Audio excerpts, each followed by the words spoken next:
I have bumped into door frames and stubbed my toe. I'm actually quite mad because I've already filmed this video. I thought that it was pretty much perfect, but there was this annoying pop-up on the computer that I connected my microphone to, and there were beeping sounds throughout this video.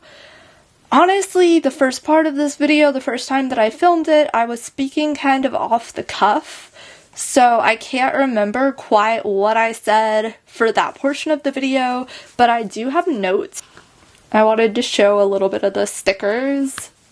So if I'm looking down, I'm looking at my notes. I don't always take notes for my videos.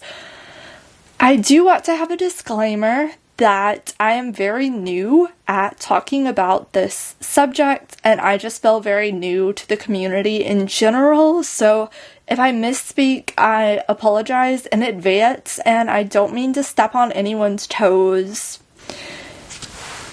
I do have dyspraxia. This is a conclusion that I have recently reached, but my awareness of there being something different about me, especially when compared to my peers, especially in how I move about the world, or even my relationship with doing physical tasks, that awareness has been there for my entire life. There was another notification from my tablet. I did just put it on airplane mode to hopefully fix the situation. It also wasn't for the reason why it kept beeping last time. I couldn't hear the beeping because it was directly coming through the microphone. So, fingers crossed everything's okay. I also just realized that in the original filming of this video, I never really quite explained what dyspraxia means according to Google. So it's a condition that affects motor skills and coordination. It can impact a person's ability to plan and process movements, leading to difficulties with fine and gross motor skills, as well as other areas like speech, language, and even emotional regulation. I do also want to say that I feel like I'm lucky because I've never been affected, that I remember at least, with speech or motor skill in my hands. I know that with most things with neurodiversity, everything exists on a spectrum, so some people can be mildly affected but still feel different from their peers in society, and that's a lot of what I've felt growing up.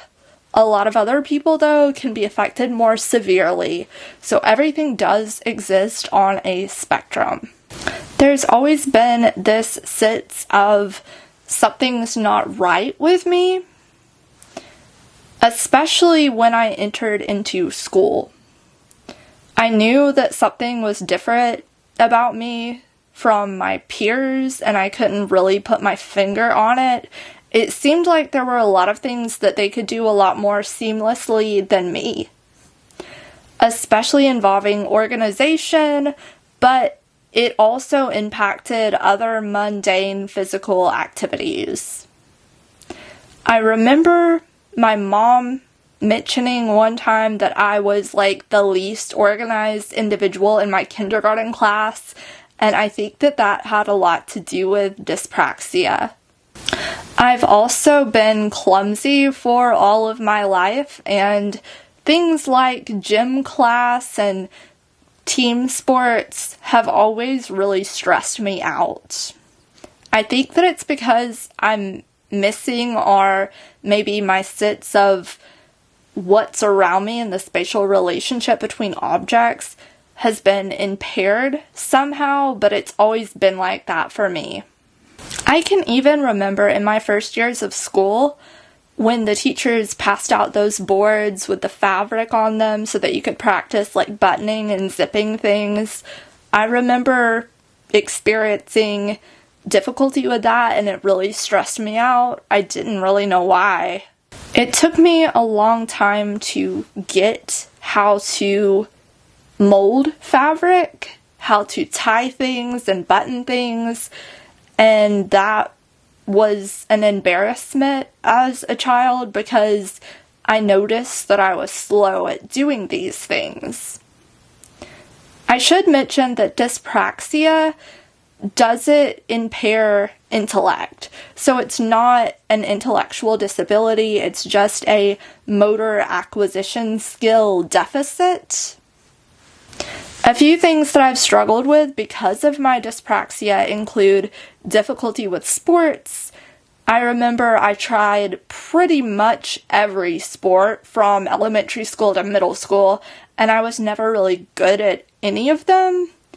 I felt this pressure to be involved with sports because I knew that the popular people in my grade were really involved with sports. It was this thing in 2010. So if you went to school in the 2010s, I think that you could relate to that. Although I will admit that I didn't practice as much as the people who probably were passionate about any sport practiced, but I didn't really like doing the sport either. I think that I was primed from a young age to not necessarily like doing a lot of physical activities because I experienced a lot of negative outcomes or unexpected outcomes. From the outside, it just looked like I was really clumsy, and sometimes I would end up mildly injuring myself, so it's no surprise that I didn't really love gym or team sports. I do remember I really wanted to be good at dance and gymnastics, but I never could quite get there, which is surprising because I also have hypermobility. A lot of people with hypermobility will excel in ballet, for example, or gymnastics. But for me, it never quite clicked and I couldn't put my finger on it. I do want to mention that hypermobility and dyspraxia do have overlapping symptoms, but the reason why I really suspect that I do have dyspraxia is because me avoiding doing some physical activities, it never dealt with like pain or dislocations. It was always this awareness that I couldn't quite put my finger on what was wrong, but something was wrong when I tried to exert myself to a certain degree. I also have a frequent tendency to be slow in doing mundane tasks. I think that it's because I want the outcome of those tasks to be similar quality to my peers, and it seems like my peers can do a lot of small, mundane things seamlessly, and for me it's a little bit harder. But I do want my outcome to match other people's. It just takes me longer to get there. I have bumped into door frames and stubbed my toe very often in my life. Bumping into things will leave bruises often. Although I don't believe I've ever completely broken my toe, there have been a few instances where the degree to which I bit my toe, it hurt for a few days after. So I've had a lot of clumsy behavior very often in my life. I also cut food and use utensils in odd ways. I know some of my family members have commented on that before.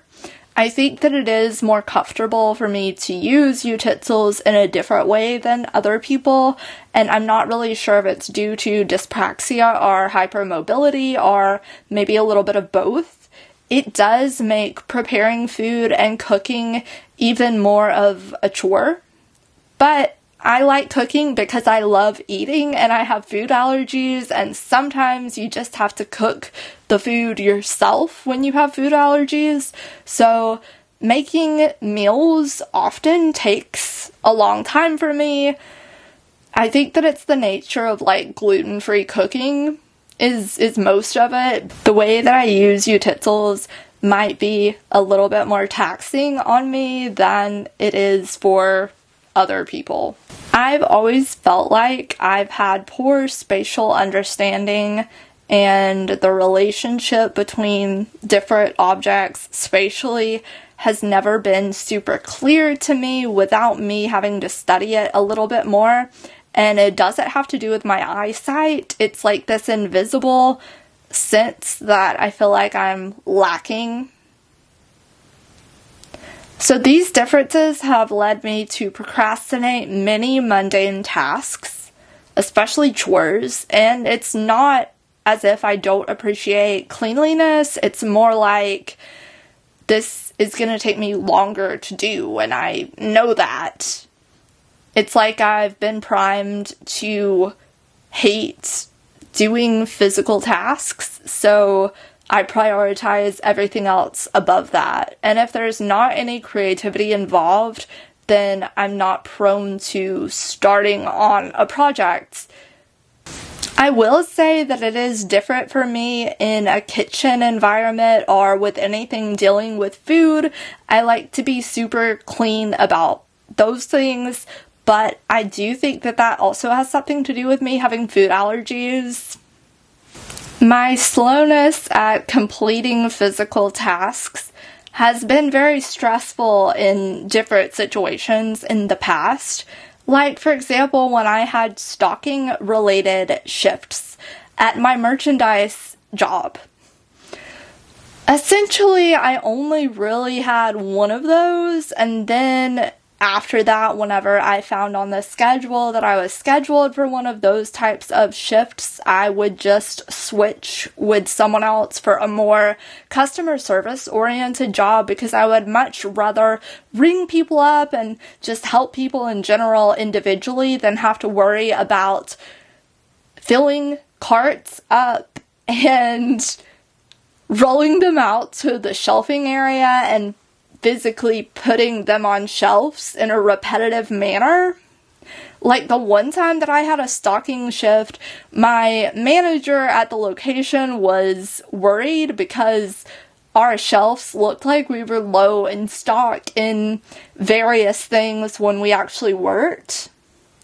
So that was not only really stressful for me, but also for people higher up than me in that job. Like, even though I am an introverted person, I would have rather dealt with customers for hours on end than worrying about how shelves looked and how the store looked and random things like that. Filling up carts and then repetitively putting objects on shelves was a nightmare situation for me, which felt really weird at the time because I knew that I was a very introverted person. Dyspraxia has affected my ability to confidently judge the relationship between objects on a spatial level. And this became very obvious when it was time for me to get my learner's license. Driving caused me a lot of anxiety. I don't really want to get too much into that because there was a time in my life when that was pretty much all that people talked to me about. I will say that over the years, it's gotten better, and most situations don't stress me out as much as they did when I started driving, but there are still a handful of situations that are really stressful for me. I do have to calm myself down and practice mindfulness and know that I am in control of my vehicle. That's really helped. Just repetition in driving and practice really has helped. I hope that that wasn't too much of a babbled mess. I feel like it was, but driving in general still does stress me out. I do it when I have to.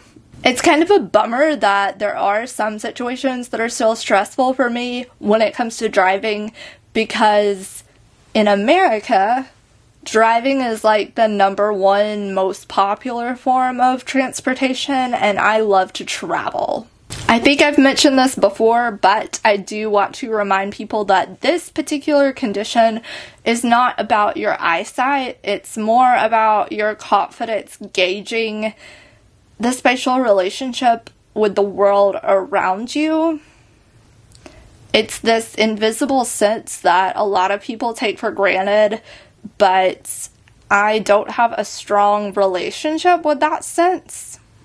Other symptoms that I've noticed in myself that are not necessarily related to dyspraxia, but are related to neurodivergent behaviors include sensory-seeking activities involving fidgeting.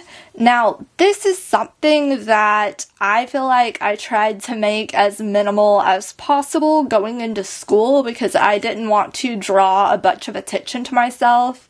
So my main way that I fidget is actually by biting my lips.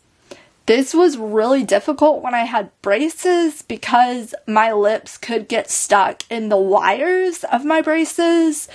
It was only really painful a handful of times, and it didn't always cut my lips, but sometimes it did. Other ways that I've fidgeted in the past, I used to pinch my skin actually a lot.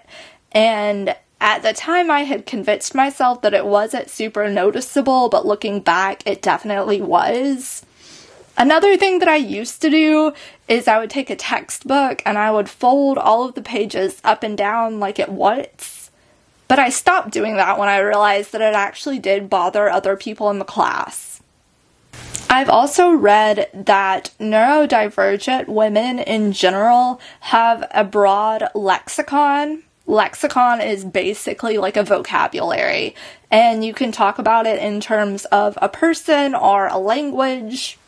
But vocabulary classes, especially in primary, elementary school, those were always my favorite classes, and I loved spelling tests. Another sensory-seeking activity that I've always loved to do ever since I was little was look for new jewelry, whether that be online or in person. I love thinking about how that jewelry would interact with my life, like how it would feel on my skin, and the ways that I could look at it, the ways that it would look different in different lighting, different things like that. Once I get new jewelry, I tend to hyperfixate on it, especially in middle school. I was obsessed with mood rings. I would collect them.